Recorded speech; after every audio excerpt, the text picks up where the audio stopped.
পৰ্যায়ত মই মিনহাছ এই মুহূৰ্তৰ আটাইতকৈ গুৰুত্বপূৰ্ণ খবৰ লৈ কাৰণে চেষ্টা কৰিছো এটাৰ পিছত যেন আন এটা এতিয়া মৃত্যুৰ ঘটনা সংঘটিত হৈছে গুৱাহাটী মহানগৰত এগৰাকীৰ পিছত আন এগৰাকী যুৱতীয়ে এতিয়া আত্মহনন কৰিছে এগৰাকীৰ পিছত আন এগৰাকী আজি যদি বিশ্বনাথৰ কালি ডিব্ৰুগড়ৰ কালি শিৱসাগৰৰ এনেদৰে এগৰাকীৰ পিছত আন এগৰাকী এতিয়া মৃত্যুৰ দৰে পথ বাছি লৈছে কিন্তু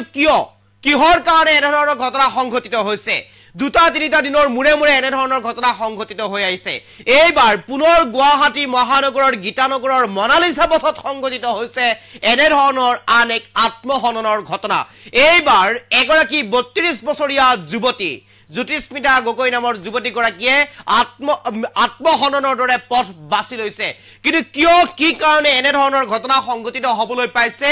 গুৱাহাটী মহানগৰৰ মাজমজিয়াত বাৰম্বাৰ এগৰাকীৰ পিছত আন এগৰাকীয়ে এতিয়া মৃত্যুক আকোৱালি ল'বলগীয়া হৈছে মৃত্যুক খাবতি লৈছে আত্মহননৰ দৰে পথ বাছি লৈছে কিন্তু এই মুহূৰ্তত সবিশেষ লইবৰ কাৰণে চেষ্টা কৰিছো ইতিমধ্যে এই খবৰ জনাৰ কাৰণে চেষ্টা কৰিছো মহানগৰত পুনৰ যুৱতীয়ে গ্ৰহণ কৰিলে চৰম পন্থা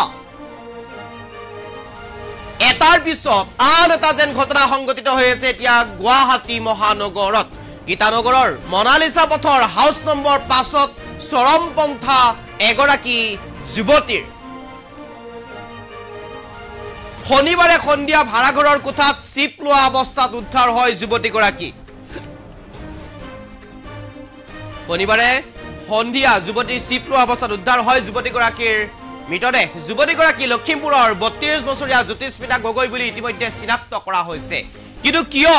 এনে ধৰণৰ বাৰম্বাৰ ঘটনা সংঘটিত হ'বলৈ পাইছে তাৰ কাৰণ এতিয়ালৈ কোনেও বিচাৰি পোৱা নাই এই পৰ্যন্ত যুৱতীগৰাকীৰ চৰমপন্থাৰ কাৰণ জানিব পৰা হোৱা নাই 32 বছৰীয়া জ্যোতিস্মিতা গগৈ আৰু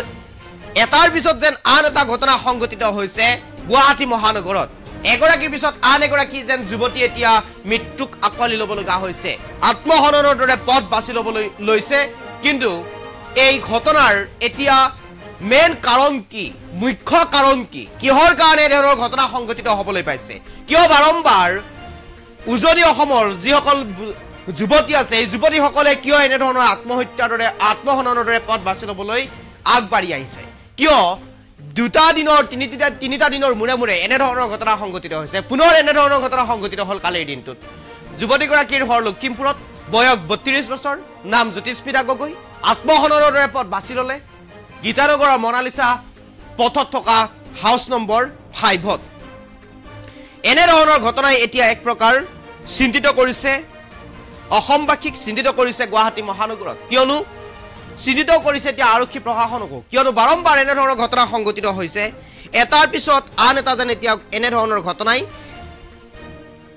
ভবাই তুলিছে এতিয়া প্ৰশাসনক বাৰম্বাৰ এনে ধৰণৰ ঘটনা সংঘটিত হ'বলৈ ধৰিছে এই খবৰ আপোনাৰ ওচৰত লৈবৰ কাৰণে চেষ্টা কৰিছো